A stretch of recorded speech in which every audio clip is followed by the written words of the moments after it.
Leading today's presentation is Dr. Rachel Schwartz. Dr. Schwartz has worked internationally, creating and supervising programs for individuals with disabilities. Her work as a consultant and trainer includes training behavior analytics strategies and exploring issues related to sexual education and quality of life. Dr.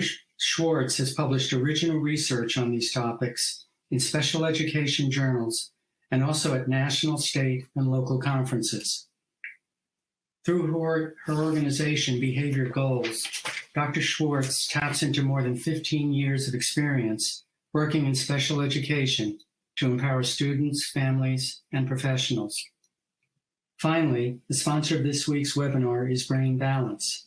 Brain Balance is a holistic cognitive development program designed to help kids, teens, and adults with ADHD, learning differences, anxiety, and beyond improve focus, attention, and behavior.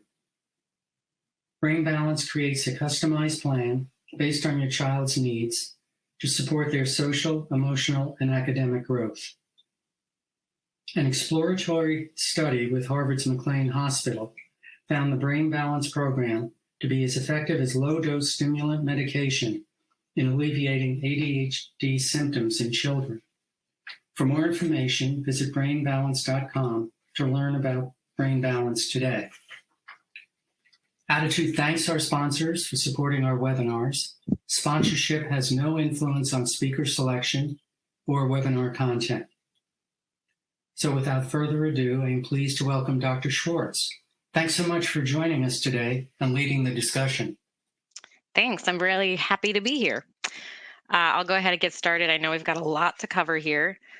The main point of today's webinar, as you got from that summary, is to give parents strategies and steps to start problem solving their child's behaviors in schools. So you may be wondering why this focus on problem solving and why the focus on parents being a part of that are really driving that process. My big answer to that question to you is that there is a huge focus in schools and in all disability programs and children's programs on behavior management. Let's manage the behavior in this very specific environment. So managing the behavior means arranging the environment and the consequences around that behavior to decrease the likelihood of that behavior occurring. For example, giving a kid a visual checklist, a behavior contract for not engaging in certain types of behaviors. Manage is a very different word from teach. We actually don't want to just manage kids' behaviors. We want to teach them behaviors. The focus on problem solving, the way I'm going to be discussing it with you today, is to move your child's team away from management and towards teaching. So to teach a behavior is to replace those more interfering behaviors with new ones, new skills, skills that are more effective. And lastly, teaching new skills is the only way that leads to behavior change. That's the actual use of those skills across environments and across individuals, that generalization piece. The focus on problem solving means shifting school teams away from just managing a child's behaviors and towards actually teaching and then changing a child's behaviors. Today, we'll be discussing strategies for you as a parent to participate and then lead that process. We're going to walk through some steps to take the minute you hear from the school. So you might be getting an email, you might get a phone call describing how your kid had a difficult day. I know the gut response to that is typically a lot of panic. It might be frustration or confusion. What's going on? What should you do? And here are some things I think that are important to think about right away. The first is assume this isn't the first time this has happened. I've worked with schools long enough to know that when you contact a parent, it typically is after a pattern of behavior is going on. It doesn't mean that every day your kid is demonstrating the level of intensity that the school might describe on the day that they contact you, but there are always these signals in the classroom, these lower level behaviors that are being managed, but are still concerning. And I'm telling you this because I think it's important to take the contact seriously and assume that this is not a one-off event. Often this call or if this email describes the event or the events that are occurring, and it can be difficult to have a really productive conversation at this time. What you can do, however, and what I really encourage you to do is to ask for a meeting. So at that moment, you want to request a meeting with a school, ideally to occur within the next couple weeks. So the step one here is about connecting with the school. So it's almost impossible to problem solve effectively over email or over the phone in the moment. You're caught off guard. You're at work. You're reading the email at night. It really isn't a time to come up with quick strategies. Now is the time to ask for a meeting to really delve into what's going on. So you need time to gather some questions, and they also need time to kind of get their information together and some maybe of their own data together. So you can ask for a meeting while you're on the phone, or you can send an email request. I always prefer email requests because written records are important. If a lot of you parents might know that, but written records in education is important. So you want to request a meeting with the teacher involved. If your child has an IEP or a 504 plan, you can invite the case manager and again, any of the teachers that are involved. In those upper grades, that may be impossible to get every teacher involved if it's happening across classrooms, but try to get the teachers who encounter the behaviors of concern the most. Now, you can invite whoever you want to this meeting. You need to let the school know who you want to attend. Your child might be having some outside supports that you think would provide really valuable insight to the meeting. So maybe they're seeing a therapist and your child has given permission for that person to be involved, maybe a related service provider who knows your child and your family. So it might be beneficial to expand the meeting even at this stage to get that village together to help your child out. Again, you want this meeting scheduled within the week if possible. That can be really tough sometimes depending on schedules, but ideally it can happen that quickly, especially now with virtual conferencing. It's much easier to meet over a lunch break or to have a 30-minute meeting than to drive to a school. And remember, if your child has an IEP and you formally request a meeting, it has to occur within 30 days. Here's just an example that I provide to families as a way to start conceptualizing that initial email in which you request a meeting. So you can see in this example, for those of you watching, it's professional, but it's a strong request for a meeting with some suggestions of dates and times. It's important to stay professional and also clear. You might notice that I said we in the email. If you have a partner or a spouse or someone else who participates in the parenting or caregiving with you, I encourage you both to be on the email chain. I think we often get in a pattern of just sending emails to one person in the family, and it's important to have sort of a unified front from the family if there are multiple people parenting.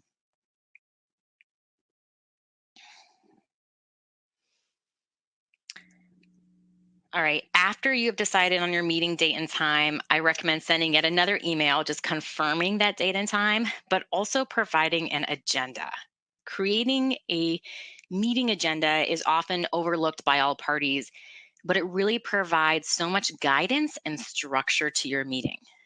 For parents, this also gives you some control over how the discussions will go. You are not calling a meeting to hear about how hard your child is in school. You are calling a meeting to discuss what the teachers have observed, their ideas, your ideas, and to come up with some ways to move forward. A very common misconception is that parents just have to, sorry, something just came up here. A very common misconception is that parents just have to listen and absorb and basically sit in this meeting feeling really defeated.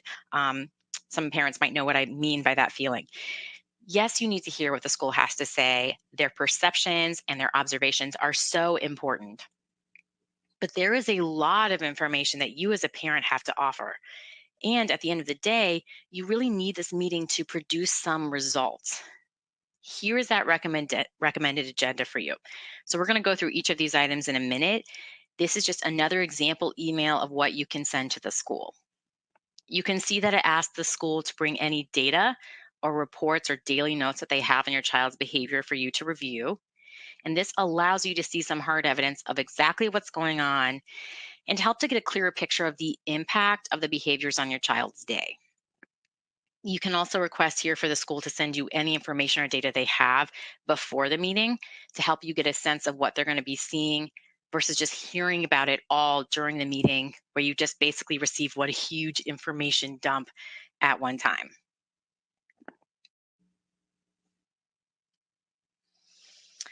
Step 2 is preparing. So you've connected with the school, you have your meeting date set, great.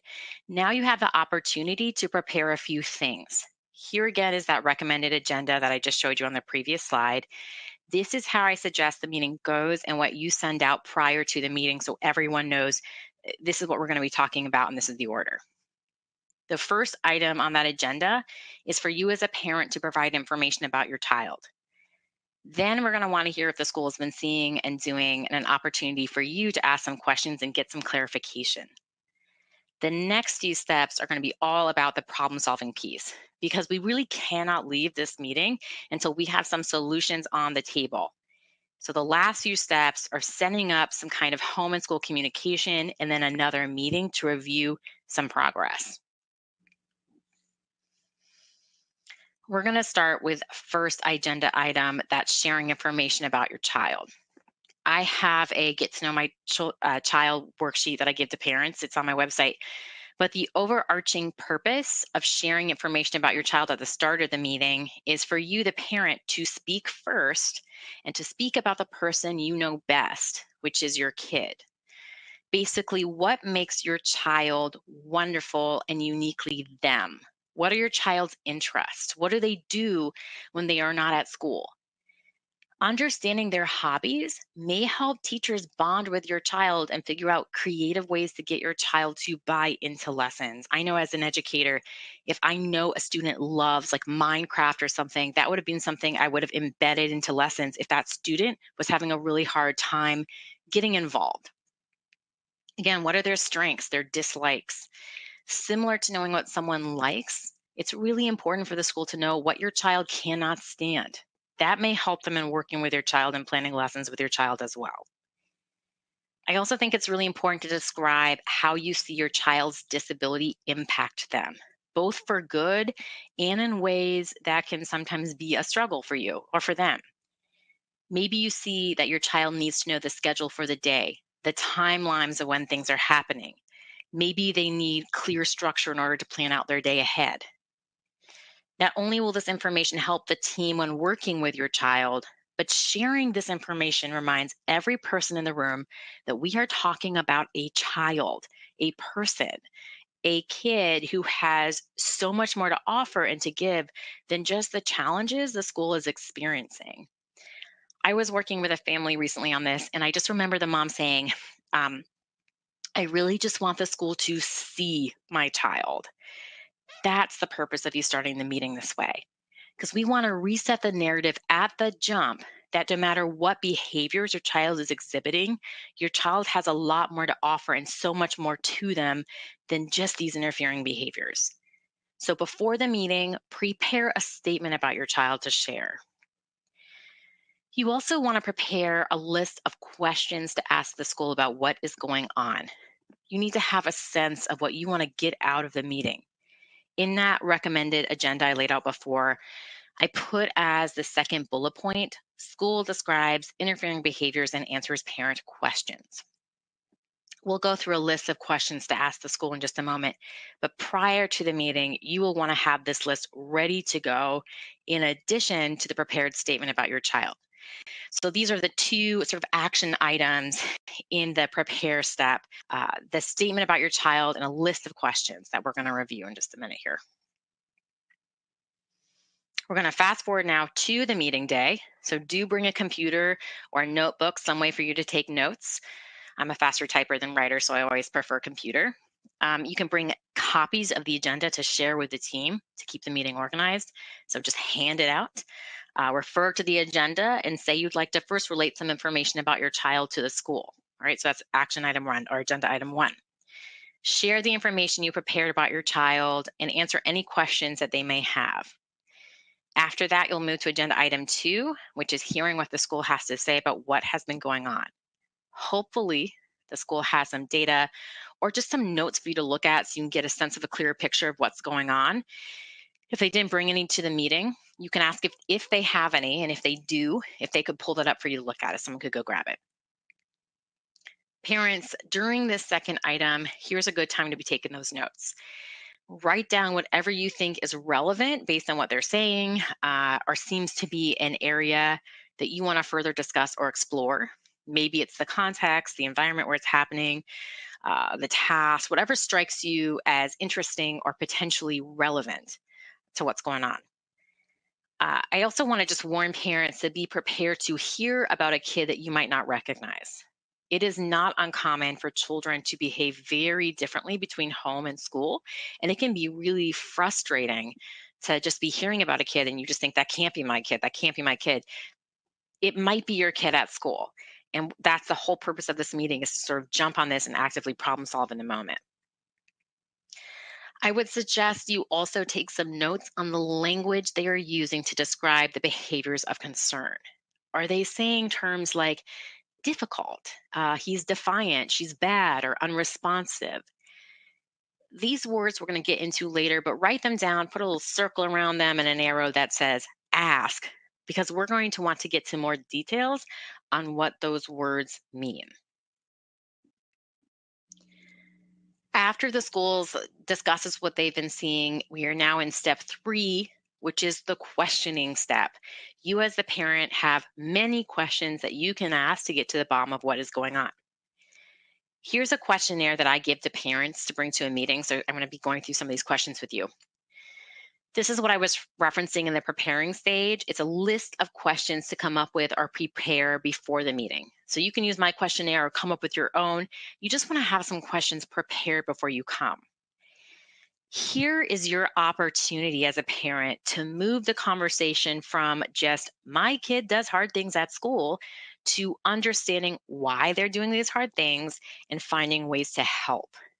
This step is vital if you want to move beyond cookie cutter plans and strategies. Alert, not every kid with autism needs a visual schedule. Not every kid with ADHD needs a fidget or tape on the floor. This can be helpful. These can be helpful tools for many kids, but these are not teaching tools. So the questioning stage, this stage 3, is to get beyond those kind of band-aids or maybe those more like cookie cutter programs to very individualized solutions. Here you can see some of the questions that I suggest you ask. The first question asks the school to describe the latest incident. They may have just done this when they were talking about what they're seeing. Even if they did, go back and ask them to describe it again. Can you go back and tell me what happened last Thursday in math class? Can you just detail it out for me one more time? Has the behavior changed at all this year? Is this what you've been seeing consistently? Questions like that. Also here, you want to go back to any of those words you circled: bad, difficult, defiant, non-compliant, and get some clarification. You describe those behaviors as difficult. So can you give me an example of exactly what Sally did? Is that what it typically looks like? Or does she say or do some other things?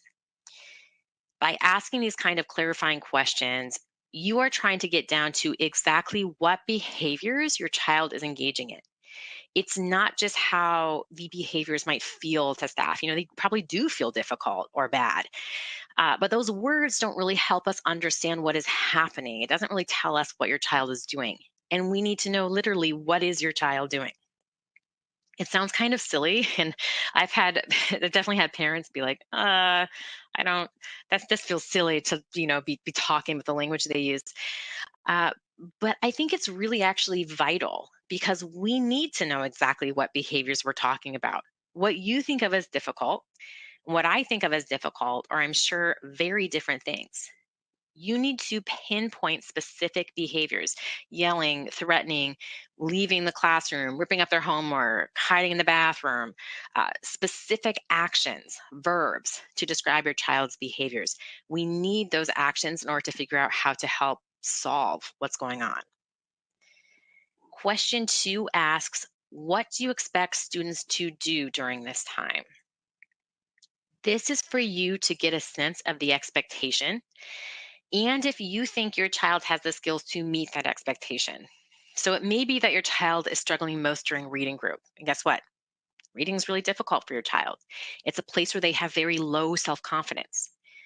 So knowing the expectation can allow you to link that expectation to your child and talk to the team about if that expectation matches what you've seen your child do or what you know your child can do or struggles to do. You obviously want to understand more about the behaviors they're seeing. Question 3 prompts some follow up questions to ask about those behaviors. So, ideally, now we've pinpointed the exact behaviors. We have those action verbs. So, now you can ask more about the times of day. Are there other things going on in the environment? Are there small groups, big groups, large group, individuals? Who's around them? All that information is important to give you more clues about what might be setting your child off or setting your child up for having a really hard time.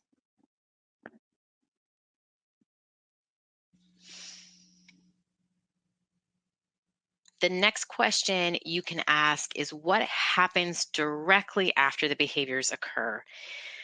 What are the teachers doing? What do the peers do? What changes around your child, around the environment? So, is the assignment taken away? Are they sent to the hallway or to the principal's office? What's occurring? Knowing what happens after the behavior helps you to problem solve and figure out why the behavior is actually occurring. The next two questions that you can see, 5 and 6, are my absolute favorites. And they're the ones that give me personally the most insights into students. So these are questions I ask schools every time I talk to them. First, have you noticed anything that makes the behaviors worse? I have found that teachers almost always have an answer to this.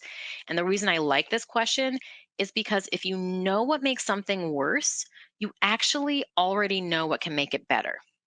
So if you can say, yeah, if I talk to them really loudly, if I shout an instruction to them, then okay, so instead of shouting the instruction to my kid, can you come over and give him a direct instruction at his level in a conversational tone? If we know that blurting out is worse in whole group, then let's talk about, can we create more small groups? Is it the size of the class or the immediacy of staff responding that we need to talk about? So knowing what makes it worse allows you to start really thinking about what could make it better. And that leads us into the last question, which is, what do you think would make it better? Do the teachers have some ideas already about what they think could help your child? And again, if you know what makes it worse, you actually already have some answers to what can make it better. If you have been taking notes, you as the parent might also have a bunch of ideas for the school. So here's a great place to jump in and say, based on what you said, I think that doing X, Y, or Z is going to make a big difference. Or, I've seen this at home and here are some things that we've done that have made a big difference for this. And it's also okay if you have no ideas. Sometimes we just, it's really different to hear about your kid. So you might not have a lot of ideas, but you can still start leading this strategizing section. And that is our step 4, which is strategizing. This is a stage where the team, so you and the team brainstorm solutions based on those questions, those answers that you received. The way I typically see strategizing sessions work in parent to school meetings is the school presenting ideas to parents. So these may be great ideas, but there hasn't usually been that question and answer session. There has not been a group exploration of the problem, and many parents don't have time to come up with or participate in that solution process as they're just getting the details or sometimes not getting the details, or right there in the moment, they haven't had an opportunity to really ask questions. So as parents, your insights are incredibly important and they're really necessary to the development of solutions. And that isn't to say you're always going to have ideas about what to do. You may not at all. That's fine. But there can be light bulb moments where when everyone's able to ask questions and listen to responses and start delving into the issues right there as a group, I found that typically everyone starts kind of thinking outside the box and start being able to think about, well, what if we did this or what if we did that, and piggybacking off of each other in that kind of group brainstorm session. I have templates that I use for the strategizing, and I can show you an example of one in a bit. The categories I have up here are the 3 primary areas to start brainstorming strategies.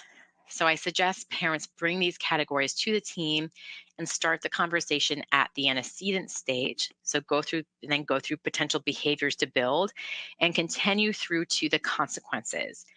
You might not identify strategies in each area. It's just important to bring each area to the team's attention so that you can feel more confident that you're really exploring all the options. And most importantly, you're leading everyone in this discussion. How this looks is after the questioning stage where you ask those questions and you got some answers, you present these categories to the school and say, okay, everyone, based on everything you've described, let's go through each of these areas to see if we can maybe identify a strategy or intervention to help my kid. There are three categories that I suggest you start outlining strategies. So the first is the antecedent adaptation, and then ways to build new behaviors and some constructive consequences.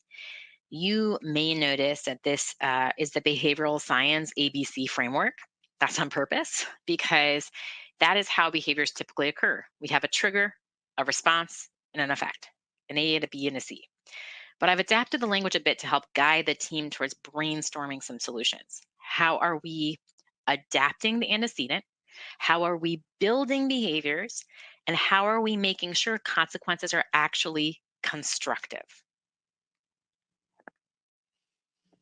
Here are some subcategories within each header. Let's start with those antecedent adaptations. Underneath the antecedent adaptations, there are three areas. First is environmental adaptations. Is there anything you can add or change to the environment itself? Can you change seating, pairing of peers, something that will influence the environment but not the instruction itself? Second, the next one is changes to the task presentation. Often educators can get stuck in this, like they just don't do the work mindset. And we really need to delve deeper into that. Because if they have the skills, but they aren't completing it, we have to go back and look at that demand. So that's a can do but won't do scenario. Maybe getting a worksheet with 10 questions is overwhelming, and automatically your kid just put their head on the desk, won't even try it. So instead of 10 problems, what if they did two? They demonstrated some of the skill and then they take a break. They can come back and do two more. You may get a that really isn't fair to other students. Other students are going to want the same thing. But let me say this very, very clearly for you. We are not talking about other students. We are talking about one student. And this one student may need to change how much work he gets.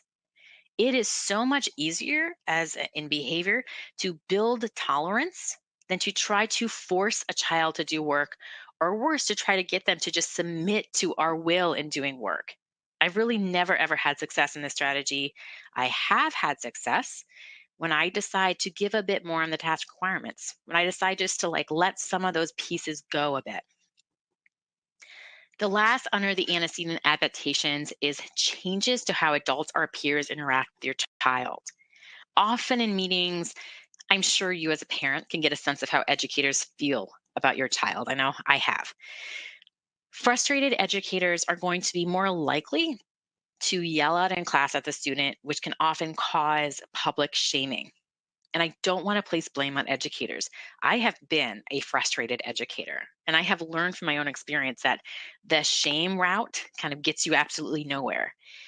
If anything, it breaks your relationship down and it pushes you back a million steps. So discuss with a team if staff could adapt ways in how they interact with your child.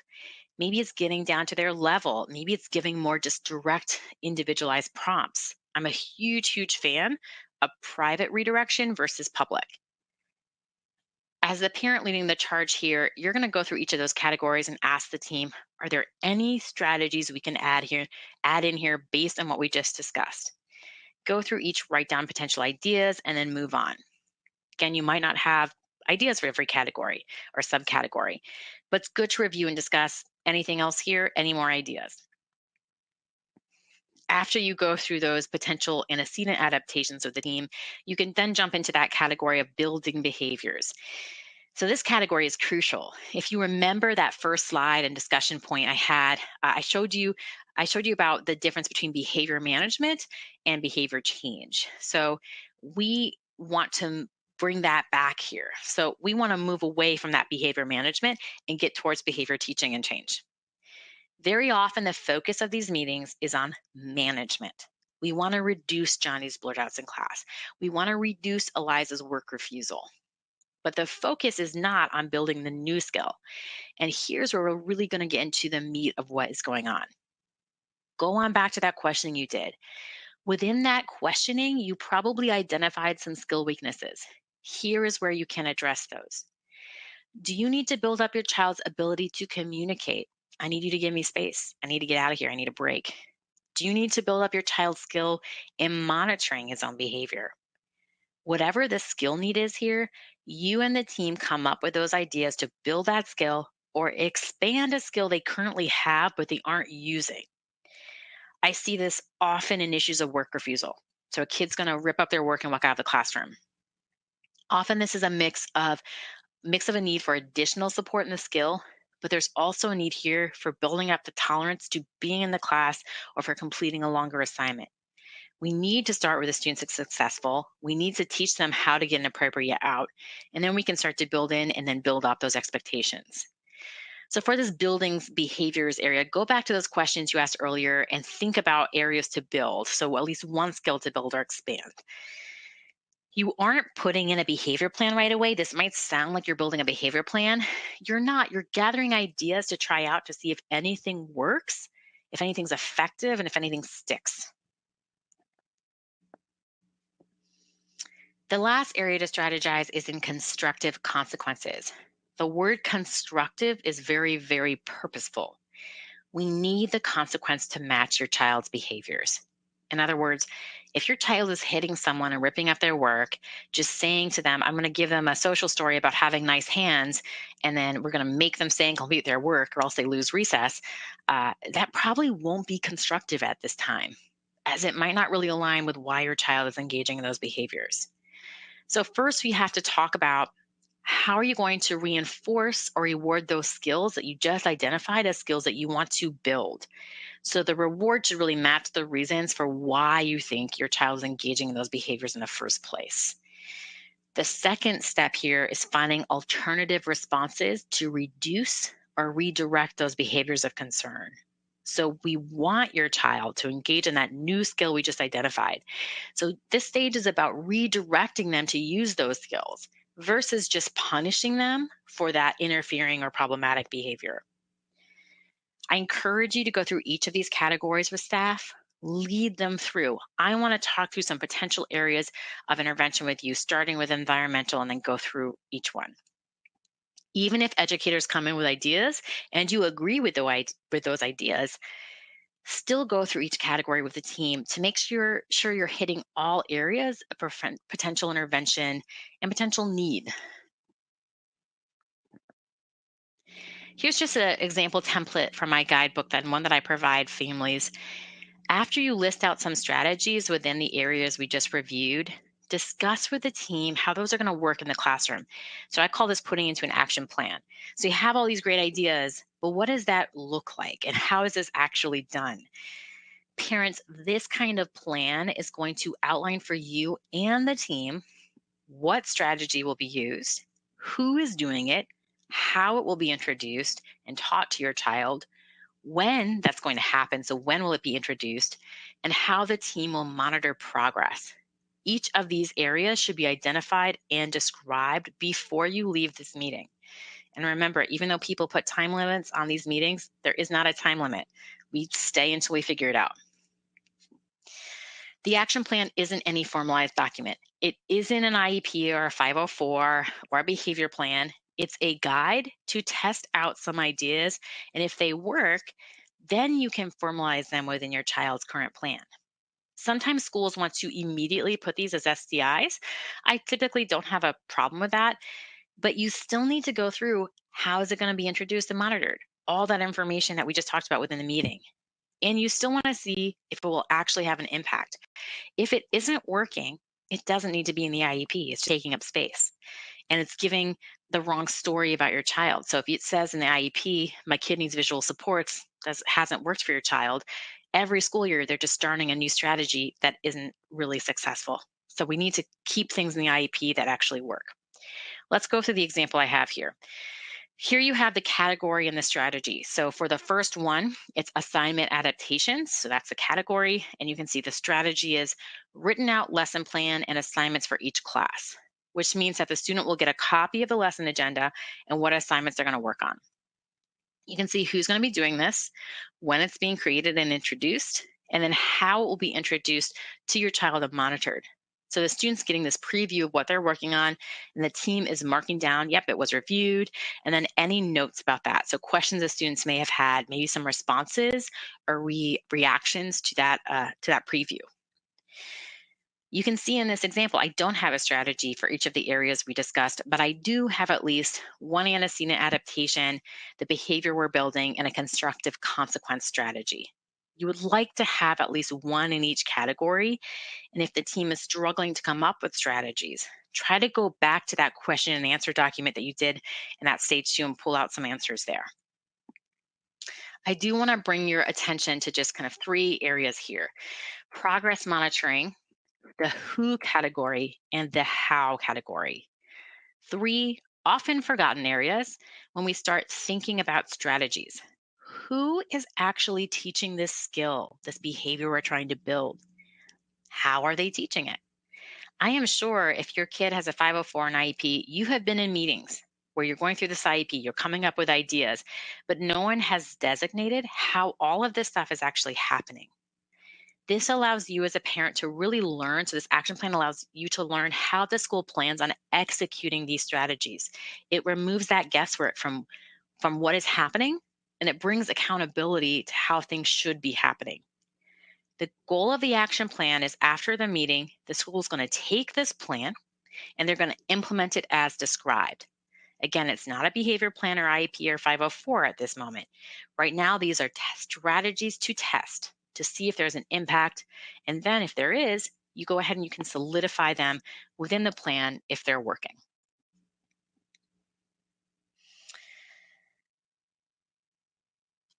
The last step here is about communication. So step 5 of my little sort of 5-step guide here is about communicating. The last action of the meeting is to establish a home to school communication plan. Now, I know some of you might be rolling your eyes. You might have been doing them for years. You might hate them. You might love them, but I really think they're important and they help to facilitate a streamlined communication between home and school. We know from research and school and family partnerships that the more the school and home communicate and can be on the same page, the better the results for the child. So this doesn't have to be a novel. It can be a once a week email. It can be a Google Doc where you share, where either one of you can comment or put in relevant information. It can just be an agreement that the school is going to email you if any of whatever your target behaviors are occur in the classroom, that you always get an email. Because we don't want things just to linger in school without you knowing at this point. You need to know what's going on. The purpose of a communication plan is not just for the school to communicate with you about your child's day, did they have a good day or a bad day, or for you to even update them on what's going on at home. It's really to communicate, how are these strategies going? The entire point of this meeting was for you and the team to develop strategies and a plan to try to change these behaviors. So in this communication log, you want to know, are these strategies working? Is your child using these skills that you're trying to build? Is there an increase in the interfering behaviors? Is there absolutely no change? Have things just remained stagnant? So I encourage families to ask for specifics in the communication log. Again, it doesn't have to be a book. It may just be, will you let me know, did Sally raise her hand in class when directed? Essentially, did she do the skills that we're trying to teach her? So this is something you can arrange with the teacher before you leave the meeting, what it looks like. And most teachers have templates or guidelines or something that they typically use and ways that they communicate with parents. This is an example log that I use. Now, this is for extensive behaviors and represents a daily note that would go home. So I like behavior codes when you have a lot of different skills that you're trying to build and a lot of different interfering behaviors that you're sort of looking at. So while it might look complicated at first, it's a packing a bunch of information in here because we're looking at not only the skills we're building, but some of those skills that are interfering, and we're looking at them across the day.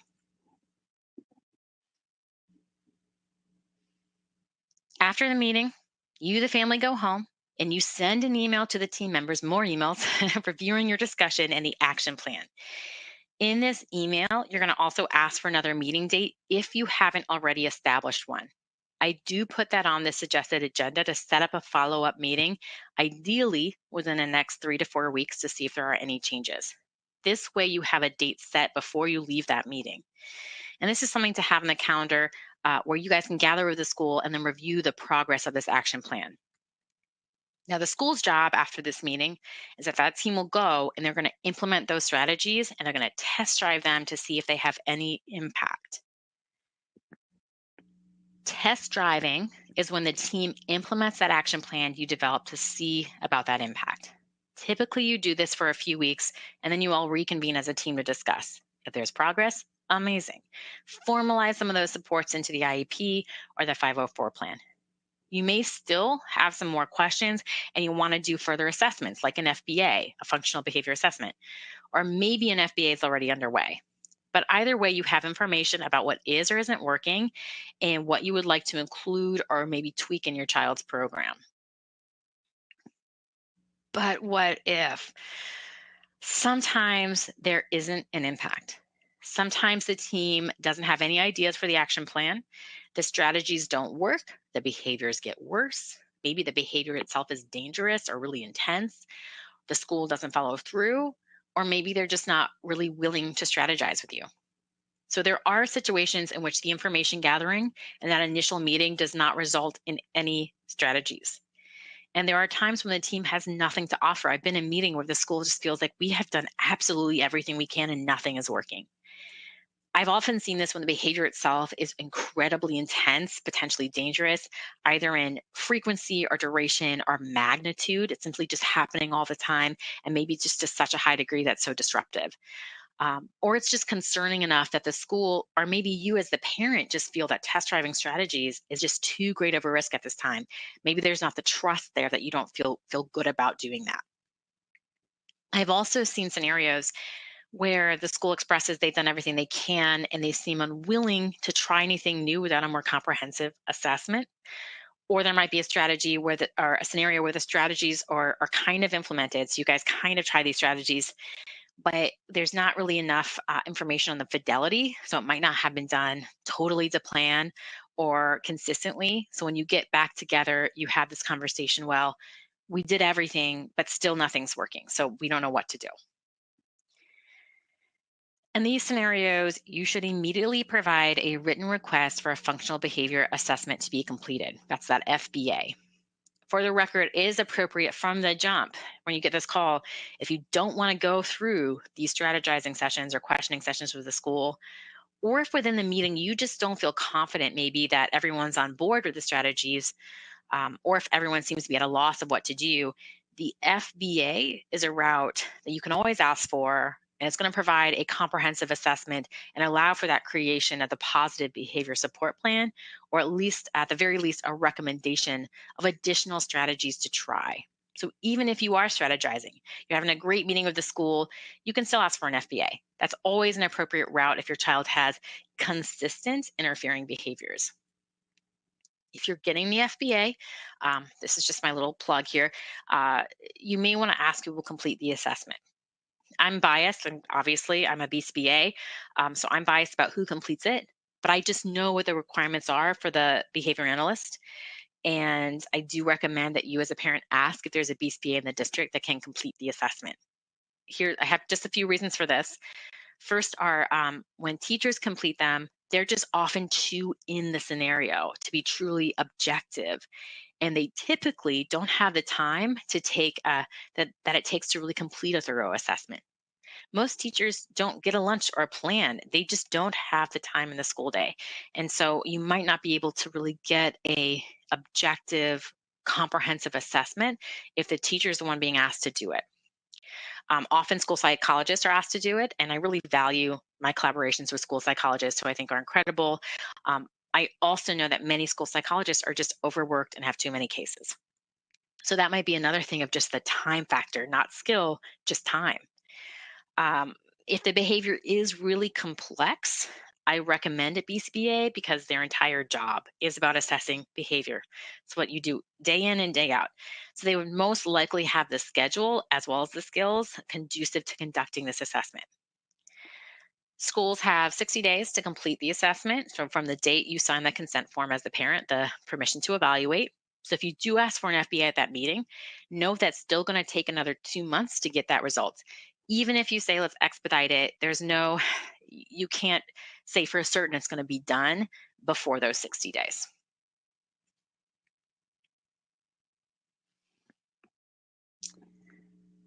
You don't want your child's situation to worsen during that time period that it takes an FBA to be completed. So during this time, you can advocate for something beyond the status quo. Getting an FBA does not mean do nothing. An FBA means someone's going to come in, they're going to take note of everything that's going on and the impact.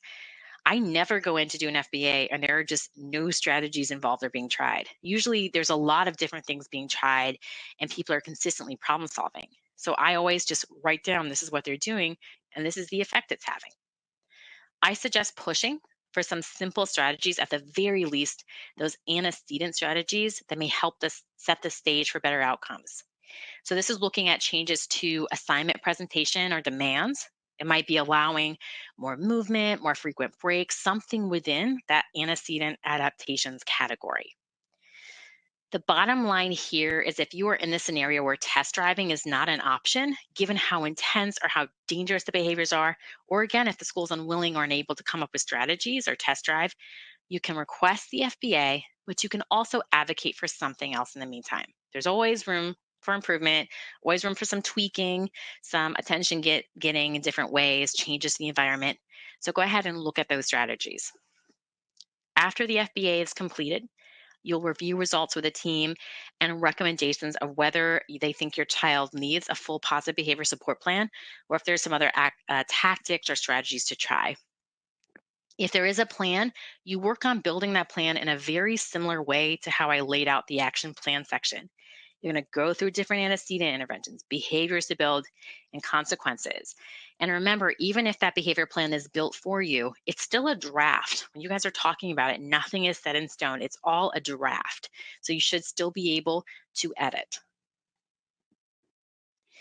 Whatever path is most appropriate for your child, I suggest continuing to keep in contact with the school with that communication log about what's going on. Set up meetings as needed. If your child has an IEP, you know you can call a meeting at any time. Keep checking on if those strategies are having an effect. Within this communication and at those quarterly progress reports that you should be getting, you can monitor progress and, as I mentioned, ask those questions as needed. You can always ask for questions and request clarification. And if your child has a behavior plan, you're of course going to be progress monitoring those goals and making sure those goals and the SDIs are continuing to meet your child's needs. So that's just all brings us back in a final package to that behavior instruction versus behavior management. We want to be teaching new skills, we not just focusing on behavior reduction. So you can always look at that action plan for guidance, just even when you're talking about those progress reports, to get down to those questions of, are these skills actually being taught and redirected and reinforced, or are they just being managed? All right, that's just me. Here's my contact info. If you're listening to this, I know that was a quick 5 steps packed with a bunch of information. You can connect with me at Rachel at Behavior Goals, or if you want to discuss anything further, check out my website, behaviorgoals.com. All right, I know we're doing questions now, so Yes, I'm going to hand this back. Yes, it was an excellent presentation, Rachel. Thank you. Several parents have asked, when is it appropriate that the child actually attend the meeting? I think it depends on the child. I've had, depending on the behavior, depending on the child, I always think it's important for a child to have some advocacy in their learning. If you as a parent think that this is room for collaborative problem solving with the child, invite them in. You know, I have worked with elementary school students, so I bring them in and say, okay, let's just talk about what's going on. What do you think helps you? And we talk through that. So this is a little bit of a team call and a parent call. But if you believe that your child can contribute to this, then you should absolutely invite them. Mm-hmm. Several parents have also asked, where can they get the template that you had mentioned, getting to know your child? You can find that on my website. So if you go to behaviorgoals.com, it's there's a guidebook on there, and so you can download that, and it's the templates in there. Okay. Once again, several parents have asked the same question. That is, they're allotted 20 minutes time for this meeting, and they are not able to accomplish everything they need to. So how does one gracefully, without, I guess, upsetting everybody, be able to extend the meeting? So that's kind of coming in the email from the jump, saying, if they say, hey, we're setting a time limit, if you're, this kind of puts it back on your shoulders in terms of the little bit of the control, as when you sent the Mhm. email saying, hi, I'd like uh, to dedicate 1 to 2 for this meeting, or I'd like to dedicate an hour for this meeting. I want to make sure we have plenty of time to review this, and it might take longer than an hour. uh, if your kid, I know I said this earlier, if your kid has an IEP and in 504, there is there is no legal reason that they should be limited by time. And I believe that if you can, as a parent, if you say, I'd like to dedicate more time to this, or if they say 20 minutes, say, I think we need more time. When are days that you have an extra hour? End of school day, beginning of school day. If you're flexible as a meeting in terms, as a parent, in terms of meeting, I've done this before where I've emailed and said, hey, it looks like we're going to need more time, because it is true. 20 minutes is a way to sort of pigeonhole us into just getting that information dump about your kid. And what you need is the problem solving time. So you need just to say, I need an hour. And if it goes over, it goes over. Okay. Feel strong in doing this. Mhm. I think part of it is, and I'm just going to, you said doing it gracefully. I know every parent wants to have a good relationship with the school, and the school wants a good relationship with the parent. It doesn't mean that you can't be professional and strong in your requests. You should be able to ask for the things your kid needs without feeling like you have to defer to the school at every time. Mhm. This is, I think people get involved in due process often because parents really want this relationship to go well, and just at some point they're hitting the wall with the school. And I'm not putting all the blame on the school, but you know it's okay as long as you're professional and saying and clear, hey, I just need some more time, we need more time to really look at this. I think it's always good to ask for it. You don't have to just um, say okay to everything. Yes. Is it okay or even legal for the school to suspend a student for bad behavior without the meeting you're talking about? It is legal, but that kind of depends on, so this is like a manifestation determination case. So I'm not a lawyer, but what I can say is they can suspend a child if there's ever like serious bodily injury, uh, violence, like a gun being brought to school. Then it doesn't matter if your kid has a disability or not. They can suspend them. Uh-huh. If your child has a disability, a documented disability, they have an IEP, a 504 plan, and the school says, hey, they did this thing, we want to suspend them. They have to first, you need to look at, is this behavior related to the child's disability? Because if it's a manifestation of the disability, then they can't suspend them. They have to then review, okay, do we need to change the IEP? Are we actually implementing the IEP as we said we would? So there's these steps that are taken. It's called a manifestation determination meeting. It typically happens with a lawyer. That you call with the school to Uh-huh. determine, is it the disability, or is this a behavior that is not related to their disability? And if it's determined it's not related to their disability, then at that point they can be suspended for up to 10 days. I see. Okay, well, that clarifies that. If a student has an FBA and behavior support plan and still has violent tantrums at school, what can I do? Ask for Yeah. a new FBA. Oh. So if Mhm. they're still having the tantrums, and I've been on cases where you think you've done everything right, you've done this great FBA, you're putting in this plan, and a month goes by, nothing changes. So I think it's at that point you should come together and say, we need to do a new assessment because that plan isn't working. So and it could be, I have a lot to say about behavior plans and FBAs. It could be the FBA was not done in a way that was comprehensive. It could also be the behavior plan is just focused on reduction and not building those new skills.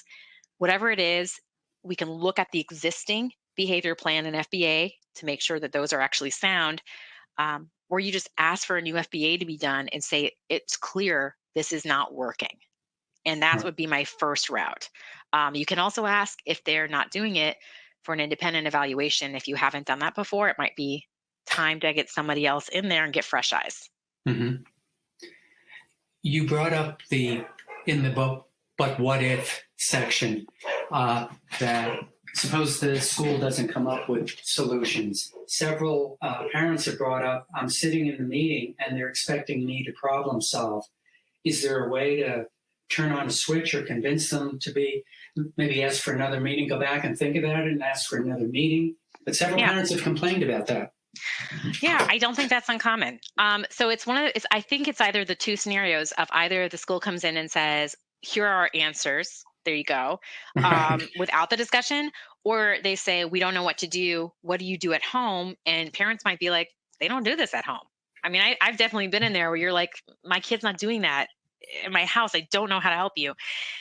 Yeah. If they don't have information, I mean, that's kind of part of this question and answer session. It's not just for you as the parent to get these answers. It's for the entire team to answer those questions. So I think in that moment, if you don't have time in that meeting, say, it really sounds like we need some time to think.